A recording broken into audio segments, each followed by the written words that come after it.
6 দিন 7 দিন নিরলস পরিশ্রম করে ঝড় বৃষ্টি রোদ তাপমাত্রা বিভিন্ন প্রতিকূল অবস্থা মোকাবেলা করে এই যে আন্দোলনটিকে এই পর্যায়ে নিয়ে এসেছেন, সেটার জন্য উনি আপনাদেরকে ধন্যবাদ জানিয়েছেন, কৃতজ্ঞতা পোষণ করেছেন আমার মাধ্যমে।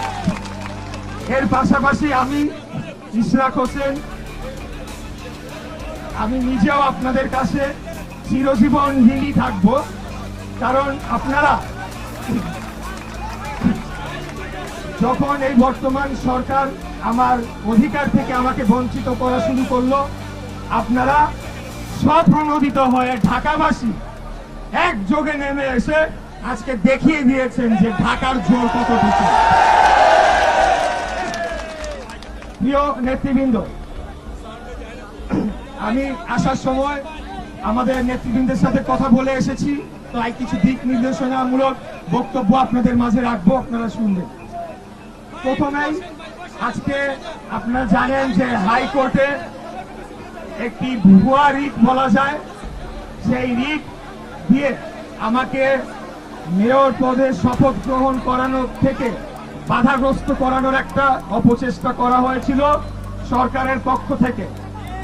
এই বিষয়ে আমাদের দলের মত যে সব শেষে গিয়ে আইনের শাসনের বিজয় হয়েছে, আইনের শাসন প্রতিষ্ঠা হয়েছে, এবং যেহেতু আমরা আইনের শাসনের প্রতি শ্রদ্ধাশীল, আমরা আশা রাখব যে বর্তমান অন্তর্বর্তীকালীন সরকার আর একদিনও কালক্ষেপণ না করে অবিলম্বে আদালতের রায় বাস্তবায়ন করার মাধ্যমে তাদের আগামী দিনের এজেন্ডা সেটা জনগণের কাছে ফুটিয়ে তুলে ধরবে। আমাদের নির্দেশনা এরকম যে আজকে যেহেতু আমরা রায় পেয়েছি, আমরা এটি নিয়ে কাজ চলছে। যদি আবারও টাল বাহানা করে এই সরকার, আবারও টাল ক্ষেপণ করে, তাহলে কালকে সকালেই আবার আমরা এখানে এসে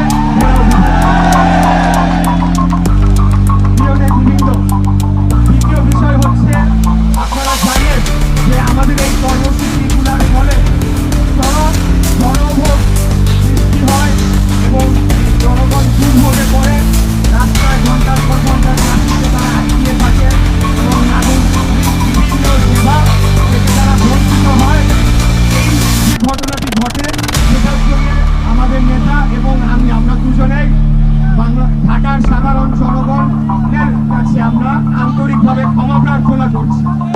পাশাপাশি এটাও বলে দিতে চাই যে শুরুতেই তো এটা আমাদের পরিকল্পনার অংশ ছিল না।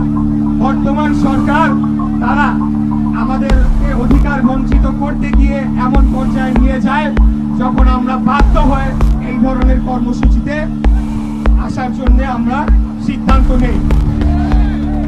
এখন গতকাল আমি একটা কথা বলেছিলাম, যেটি হচ্ছে যে বর্তমান সরকারের ভেতরে যেই দুইজন ছাত্র প্রতিনিধি রয়েছেন, তারা একটি নতুন রাজনৈতিক দলের সরাসরি সমর্থক এবং সংগঠক হিসেবেই কাজ করছেন। তাদের পদত্যাগ না হওয়া পর্যন্ত এই আন্দোলন শেষ হবে না, এই ঘোষণা দিয়েছিলাম।